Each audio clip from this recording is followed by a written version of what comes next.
Hello guys! Hello Aquarius! Welcome dito sa aking channel, Kapalaran 888 Aquarius.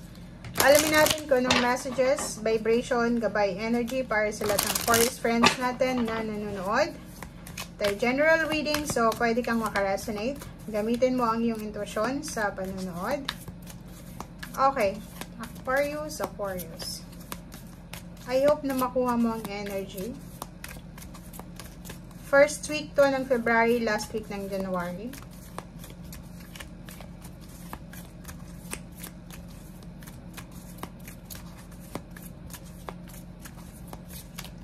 Okay, Aquarius, looking deeper, taking action. Okay, Aquarius. Wow. So, nakikita natin dito ang two cards mo na nagsasabi si Aquarius na hanapin natin yung purpose natin. Hanapin natin yung inspiration. And take action. Parang nakikita natin dito na may mga Aquarius na siguro maraming beses kayo na na-disappoint, na parang disappointed ka kasi yung mga gusto mo hindi mo nakuha. Or pwedeng disappointed ka kasi yung inaasam-asam mo ay hindi nangyari, pero yung mga bagay-bagay na kinaiinisan mo, nangyari siya. But dito sa barahang to, looking deeper, kailangan daw natin na malaman, alamin natin yung mga dahilan kung bakit yung gusto natin sa buhay ay walang manifestation or hindi natin na ma-manifest yung gusto natin. Kasi once daw na tiningnan mo yon sa pinaka-ilalim talaga, makikita mo na siguro etong gusto kong ito, like relationship, trabaho, negosyo, lugar, ay hindi yan makakabuti sa'yo. So, sinasabi ng parang siya, redirection and changes, parang ganon, transformation, alchemy. And yun ang dahilan kasi nawawalan ka ng pag-asa, nawawalan ka ng motivation, inspiration, kaya parang iniisip mo na wala, kahit anong gawin ko, kahit anong action ko, wala pa rin nangyayari. So, mas better na lang na maghintay na lang ako. Which is, mali daw. Sinasabi ng barahe dyan sa'yo na if may mga bagay-bagay na disappointed ka, lalo sa trabaho and relationship, hindi bang sabihin yan, hanggang dyan ka na lang. Pwede kang magpahinga, pwede mong namnamin yung sadness or yung disappointments mo, pero once na naka-recover ka na, bumangon ka na, and action ulit. Diba? Deception. Mag-iingat kayo. Mag-iingat kayo sa linggong ito dahil yung mga plano nyo kasi, yun yung problema sa inyo Aquarius. Kasi parang mannerism nyo ba? Or talagang nasa personality nyo yung ayaw nyong isikreto. Like may mga magagandang nangyayari sa buhay mo, may mga plano ka sa buhay, and gusto mo na ipaalam ito sa pamilya, sa kamag-anak, or sa kaibigan, or lalo na sa social media. And ang problema dyan is may mga taong nakatingin sa'yo, na parang evil eye sila, na yung like pinupost mo sa social media ang happy life mo, magandang trabaho, relationship na sobrang tatag, pwedeng kontrahen ng mga taong nakakabasa. So make sure lang na umiwas tayo na parang ipagsabi yung mga plano natin sa buhay. 'Di ba? Private life lang. So, parang humble life. I-privado mo lang yung buhay mo. Mas magiging peaceful ang buhay mo. Walang makikialam sa'yo. Walang mag-judge sa'yo. Walang criticism. And magagawa mo ng malaya kung ano yung gusto mong gawin sa buhay.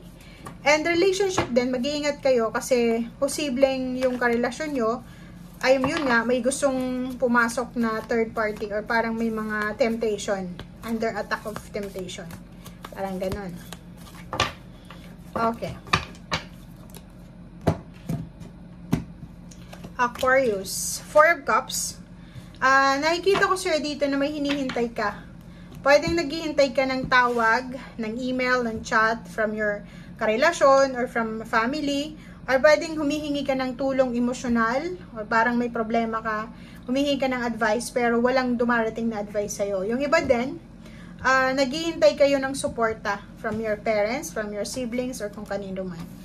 But, sa usaping emotional siguro, masyadong problematic yung iba sa inyo dyan or namumroblema. Pero sa usaping financial, sinasabi ng baraha sa'yo dito na may parating na pera.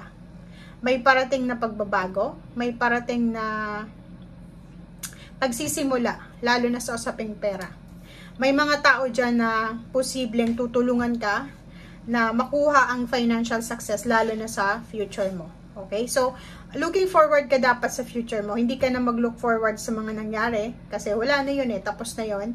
And sinasabi ng baraha, i-welcome mo ito na kung ano man ito na darating sa'yo, na sisimulan mo, kasi yan yung magdadala sa'yo ng financial success. For example, may mag-offer sa'yo or may papasukin ka ngayon na bagong trabaho, bagong business, or any source ng income, pwedeng siya ang magdala sa'yo ng financial success sa future mo. Okay, so wag nating i-take for granted. Oh, tingnan mo. 'Di ba? Wag tayong masyadong parang anong tawag dito? Mag-expect sa mga tao sa paligid natin, lalo na yung mga hinihingan mo ng tulong.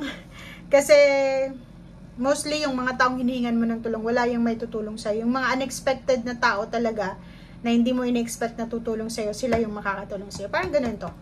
Okay? So, kung ano man tong financial new beginnings na sisimulan mo, siya yung magdadala sa'yo doon sa future mo ng financial success and prosperity and abundance. Diba? It's either pag-aaral, it's either business, partnership, commitment, or pwedeng mga negosyo, small businesses, or ano pa man siya.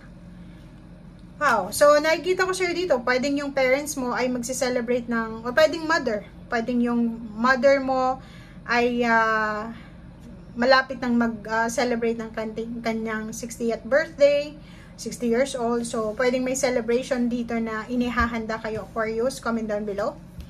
And yun, no? Diba? So, it's a double confirmation. Yun. May mga occasions dito tungkol sa iyong parents, sa mga medyo may edad na sa family.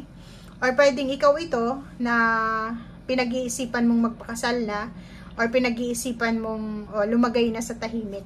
Okay, yun. Tingnan nyo. So, confirmation sa sinabi ko. Diba? So, meron ditong stability and balance, emotional stability and balance. Pwedeng sa'yo, sa parents mo, sa kakilala mo, may celebration na magaganap, may housewarming, house blessings, or pwedeng yun, stability sa family, reconciliation, pwedeng may bagong baby na parating. Maraming mga bagay dito na posibleng i-celebrate nyo, lalo na sa usaping emotional and financial. So, yung hinihintay mong pera, hinihintay mong relationship, or hinihintay mong tulong, ay posibleng dumating na. Diba? So, yun. Yun guys, ang sinasabi ng baraha. Maraming salamat. See you again. Bye!